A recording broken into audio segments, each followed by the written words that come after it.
Ruar ish luftëtarët e UÇK-s.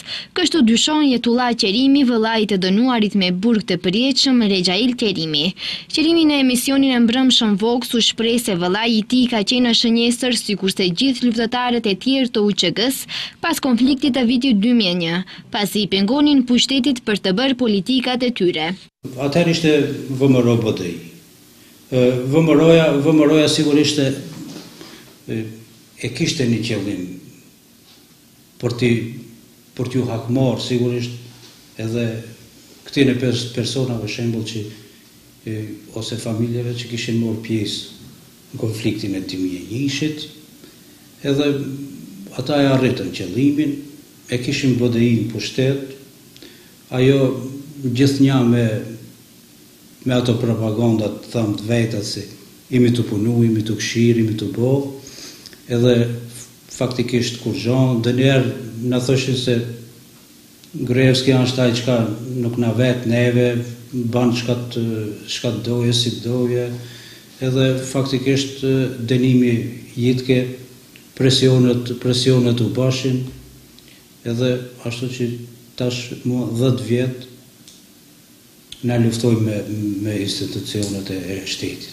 Qerimi dyshon se vëllai i tij është bërë shënjestër e politikave anti-shqiptare prej kur kishte protestuar për shkollat shqipe, por e habit indiferenca e partisë shqiptare në pushtet për të dalë në krah shqiptarëve, sidomos ish ushtarëve të UÇK-s. Qerimi kishte patur takime edhe me zyrtar të BDI-s dhe me Ali Ahmetin, por edhe pse i kishte premtuar ndihmë nga takimi me Ahmetin, kanë kaluar 6 vite pa asnjë rezultat. Gjatë hetimeve për zbardhjen e rastit Alfa pas arrestimit të të akuzuarve është regjistruar keqpërdorimi i masës së paraburgimit, e cila në rastin e Agim Islamit ka zgjatur plot 18 muaj.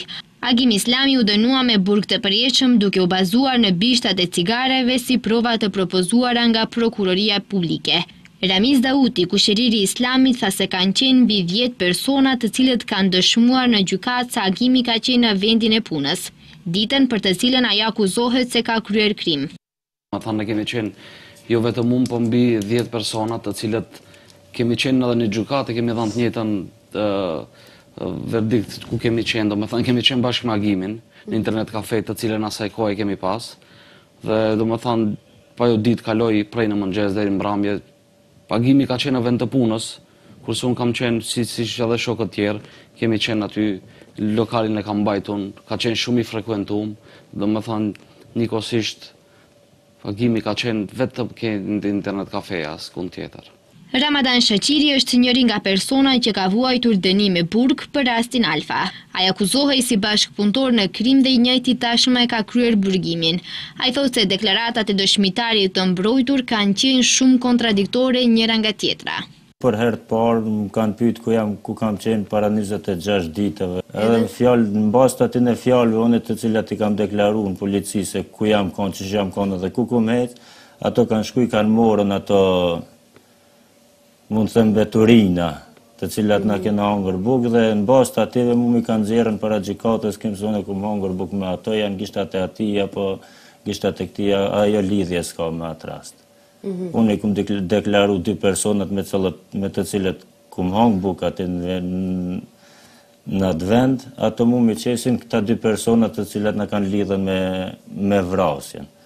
Njëherë thot, kur ka kapërci janë konë 5 veta në kerë, pastaj ndryshon mrena pak minutave, thot, jo, thot, kere, thot, u konë kitë loqë, unë nëse kum pa kërkan mrena, po thot, kur janë nalën vendin e ngjarjes, kanë shdri 5 veta për kerët. Më 26 nëntor të vitit 2008, opinioni i Maqedonisë u trondit nga një vrasje në parkingun e Fakultetit Matematiko-Natyror në Shkup. Me një breshëri plumbash nga Kallashnikovi, ishte vrarë polici shqiptar nga një siti Alfa, 38 vjeçari Afrim Arifi. Por ishin plagosur edhe 2 kolegët e tij maqedonas me të cilën kishte qenë në patrull, Sashe Petrovski dhe Edvard Aleksovski. Policia shpejtoi të arrestoi 10 burra shqiptar si të dyshuar, por pas filtrimit mbeten vetëm 4 për të cilët policia kishte emra dhe mbiemra, ndërsa 2 të tjerë llogariteshin si të panjohur.